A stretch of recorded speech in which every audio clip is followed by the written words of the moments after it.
BMG ნინო ზამბახიძის რუბრიკის დროა საქართველოს ფერმერთა ასოციაციის თავმჯდომარე დღეს მას მისდევს კომპანიის დამფუძნებელს, რომელიც ბოცვრის ხორცს აწარმოებს. პროექტის შესახებ ინფორმაცია საქმიანობის მაყურებელს არ აკლია, თუმცა სიახლეებს ვანო იოსელიანი კიდევ ბევრს გაგვიზიარებს. 2018 წლის კონკრეტული მიზნების და 2019 გეგმების შესახებ კომპანია ჩემი რანჩოს და მებოცვრთა ასოციაციის დამფუძნებელი ვანო იოსელიანია. დღეს ნინო ზამბახიძის სტუმარი, ნინო დილამშვიდობის, მივესალმები ჩვენს სტუმარს. დილამშვიდობისა, ანა, მივესალმები ჩვენს მაყურებელს.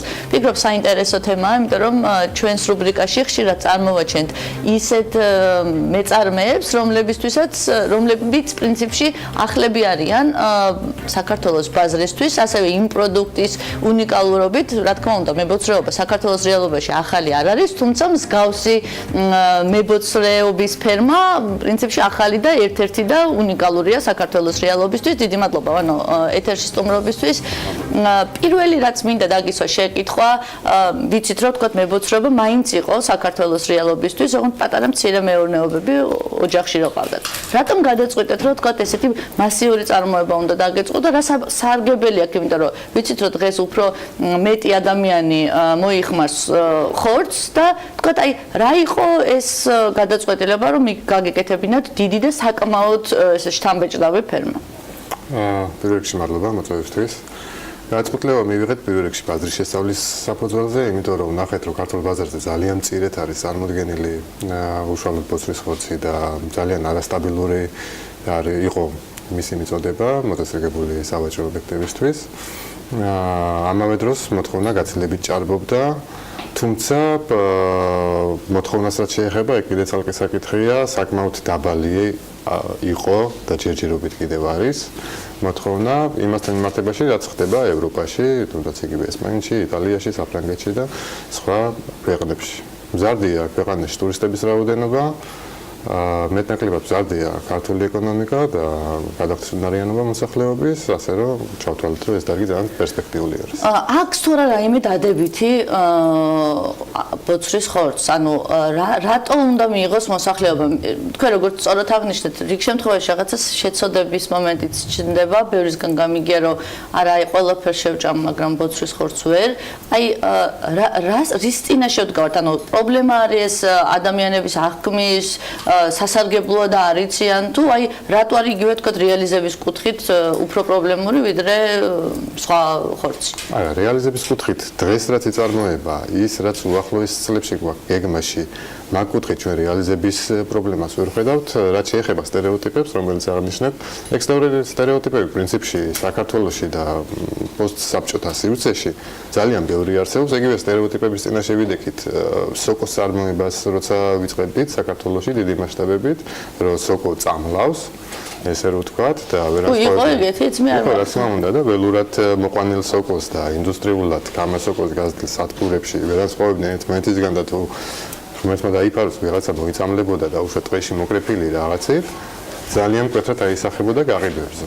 ეს ნენა რა თქმა უნდა გასწორდა და მოხმარება გაიზარდა დაახლოებით 6-ჯერ 5 წლის განმავლობაში და დაახლოებით იგივე მსგავსი სტერეოტიპებია ბოცვრის ხორცთან მიმართებაში, მაგრამ ჩვენ ამას ვუყურებთ ისევე, როგორც მაგალითად რატომ უნდა ჭამო გოჭის ხორცი, გოჭით საყვარელია, ან რაიმე ფრინველის ხორცი. ნუ თუ ადამიანმა გადაწყვეტა იყოს ვეგეტარიანელი, არ ჭამს. რა თქმა უნდა. რა გეგმები გაქვთ? ანუ მე ვიცი თქვენ ასოციაციაც დააფუძნეთ და ორიც მე მგონი ხო?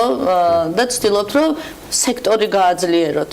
პირველი რაც შეკითხვა მაქვს, არიან თუ არა დაინტერესებული ადამიანები? და ხშირად ხსმენია რომ ასოციაციები ყალიბდება და შემდეგ ფურცელზე რჩება.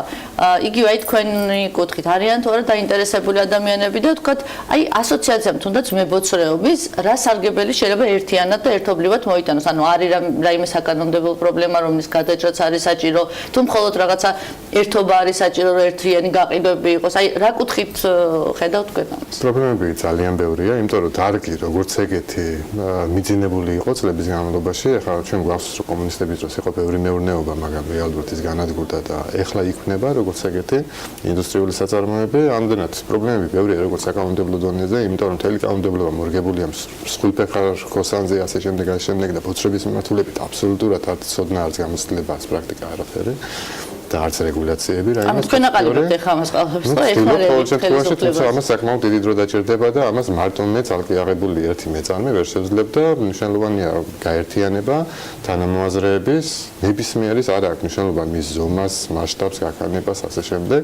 მთავარია მონდომება, მთავარია მისი პრობლემების იდენტიფიცირება და ერთობლივი ძალებით გადაწყვეტა, ან ერთობლივად მიმართვა სხვა უწყებების საზმი, მათ შორის თუნდაც ფერმერთა ასოციაციის ხელთარსებული საშუალებების გამოყენება და ნებისმიერი სხვა. და იგივე სასაკლაოს კუთხით თქვენი გაქვთ. სასაკლაოს კუთხით ჩვენი გვაქვს, ჩვენ ვართ ერთადერთი ფერმა, რომელსაც აქვს ამის ფუფუნება, ესე რომ ვთქვათ, იმიტომ რომ საკმაოდ ძვირადღირებული სიამოვნება არის, სასაკლაოს კუთხით საკმაოდ დიდი ინვესტიციებია საჭირო. ქართული კანონმდებლობა და რეგულაციები არცნობს იმ თემას, რაც დაუშვათ დასავლეთში მიღებული პრაქტიკა არის, რომ თუნდაც ერთ კონტეინერში მოაწყობენ, გაყოფენ სუფთა ბინძურ ზონად, მოაწყობენ, ესე რომ ვთქვათ, მარტივად, მაგრამ ჰიგიენის სრული დაცვით და ასე შემდეგ. აქ არის საკმაოდ ბევრი სხვადასხვა რეგულაცია. მაგალითად, მე ამ მსმენია არც ერთ ევროპულ ფერმაში ნამყოფი ვარ ესპანეთშიც, იტალიაშიც, საფრანგეთშიც და კიდევ აპირებ წელს სასვლას. რომ სადმე სახელმწიფო წარმომადგენელი ვეტერინარი ესწრებოდეს და ამაში კიდევ კონკრეტული მეწარმე საფულს უხდიდეს სახელმწიფოს. იმიტომ რომ ნებისმიერი მეწარმე ეხლის გადასახადებს და ეს გადასახადები აკუმულირდება ბიუჯეტში და სახელმწიფო თუ რაიმე რეგულაცია შემოიღებს, უნდა თავისთავად ეგ ტვირთი არ უნდა დააკისროს ისევ და ისევ იმ მეწარმეს. იმიტომ რომ ეს ყველაფერი აისახება თვითღირებულებაზე, თვითღირებულები კონკურენტუნარიანობაზე, როგორც ქვეყნის შიგნით, ასევე გარეთ საექსპორტო პოტენციალზე ან იმპორტთან ბრძოლის და ასე შემდეგ. ანუ მოდიალოდ გამოწვევებით თქვენ სფეროს მიუხედავად იმისა, პირველები ხართ, მაინც აქვს. რა გეგმები გაქვთ, იცი რომ გაფართოებას აპირებთ და სხვადასხვა მიმართულებით, უფრო დეტალურად რო გითხრათ? გაფართოებას პირველ რიგში ვაპირებთ წელს აეხლა ალბათ უკვე თვის ბოლოდან დავიწყებთ ახალი ფერმის მშენებლობას, ეს დაახლოებით გაგვიორმაგებს სიმძლავრეებს. ეხლა რა სიმძლავრეზე? ეხლა გვაქვს ვაწარმოებთ დაახლოებით 40 ტონა ხორცს წელიწადში. ავალ დაახლოებით 100 ტონამდე, იმედი გვაქვს რომ წლის ბოლომდე უკვე გამართული იქნება ფერმა და მოვალ წელს უკვე შევხვდებით გაორმაგებულ. ინფრასტრუქტურას იგივეს იყენებთ, ანუ იქ რაც შეეხება, რო შევხედოთ ჩვენს წარმოებას, კომპლექსის კუთხით ჩავშალოთ, არის ფერმა, არის სასაკლაო, არის ადმინისტრაცია, არის რაღაც ლაბორატორია, დამფუძნებელი ნაგებობები, ჩვენ გვჭირდება ამ შემთხვევაში დამატებითი ფერმის აშენება, რაც შეეხება სასაკლაოს, მაცივრებს, რა თქმა უნდა, დარჩება იგი. ის გათვლილი გვაქვს იმაზე, რომ მომავალში კიდევ თუ გადავწყვეტეთ გაორმაგება, რაც გეგმებში გვაქვს საშუალოვადიან პერიოდში, ეს ინფრასტრუქტურა სავსებით არ აკმაყოფილებს ჩვენს სამომავლო მოთხოვნებს. და ვანო, ბოლო შეკითხვა მინდა დაგიცოთ, მაინც მაყურებელმა რომ იცოდეს, რა სარგებელი აქვს ბოცვრის ხორცს? მე ვიცი ძალიან სასარგებლოა, მაგრამ თქვენ ალბათ უფრო მეტი დეტალი გაქვთ ამის შესახებ. რაც შეეხება ასოციაციას, ზუსტად მაგას გეგმავთ ასოციაციის მეშვეობით, რომ მოვახდინოთ ზოგადად კურდღლის ხორცის პოპულარიზება როგორც რეცეპტურის კუთხით, მოხმარების კუთხით, ასევე მისი თვისებების შესახებ, იმიტომ რომ არის უნიკალური ხორცი, ერთადერთი ალბათ, რომელიც არის სრულად ჰიპოალერგიული ბავშვებისთვის, ძალიან სასარგებლო არის სპორტსმენებისთვის.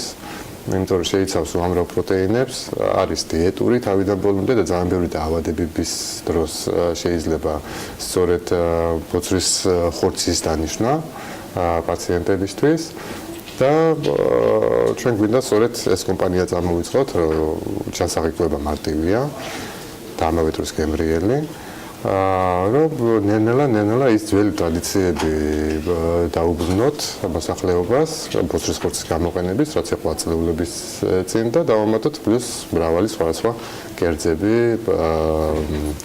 ქართულ სამზარეულოში და იგივე ევროპულები, ესე ვთქვათ, მოახდინოთ მათი პოპულარიზება და ამავე დროს დაუნიშნო რომ მსგავსი პრეცედენტი არის მაგალითად ესპანეთში, რაბითმით არის ესეთი, რომელსაც მხარს უჭერენ ესპანეთის რაგბის ნაკრები, რაც ძალიან ესე ვთქვათ, სასიამოვნო იყო მე რომ ნახე, იმიტომ რომ ჩვენთანაც რაგბი პოპულარულია და სხვა დარგის სპეციალისტები. სწორედ ეს გვინდა კავშირები დავამყაროთ სხვა სექტორების და წარმოვიწყოთ მასშტაბური კამპანია.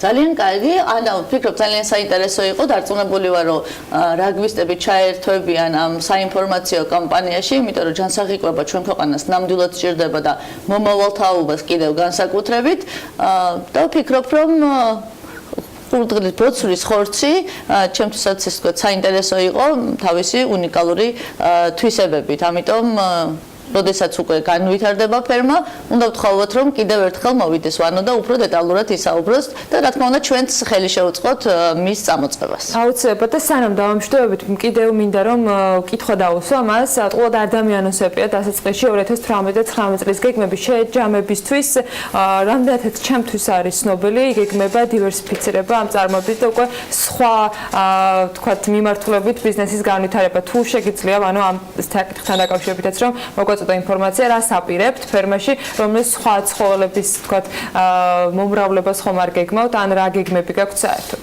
გეგმები საინტერესო გვაქვს ნამდვილად, მე პირობას გაძლევთ, რომ ექსკლუზიურად თქვენს ეთერში გავაჟღერებთ ამ სამომავლო გეგმებს, თუმცა ეხლა ჯერ სხვა ეტაპზე ვართ, ჯერ ვაპირებთ გავორმაგებას ფერმის, დასამძლავრეების გაძლიერებას და უკვე შემდეგ დავიწყებთ მესამე ფაზას. საბოლოო ჯამში, როცა ჩამოყალიბდება საბოლოო დიზაინი, მე პირობას ვიძლევი, რომ სწორედ საქმიანი დილის ეთერში გავაჟღერებთ პირველად. იცი, მე მგონი მაინც ჩემ ეთერში დაანონსება ეგ ამბავი ანა და ამიტომ ვცდილობ ჩემი რესპონდენტის შენ რესპონდენტად გახდომას. ხელმწიფე ნინო, გითმობ სრულად, მადლობა სტუმრობისათვის და მასმედლობისათვის, მადლობა ნინო ზამბახიძე, საქართველოს ფერმერთა ასოციაციის თავმჯდომარის და ვანო იოსელიანს, ჩემი რანჩოს დამფუძნებელს.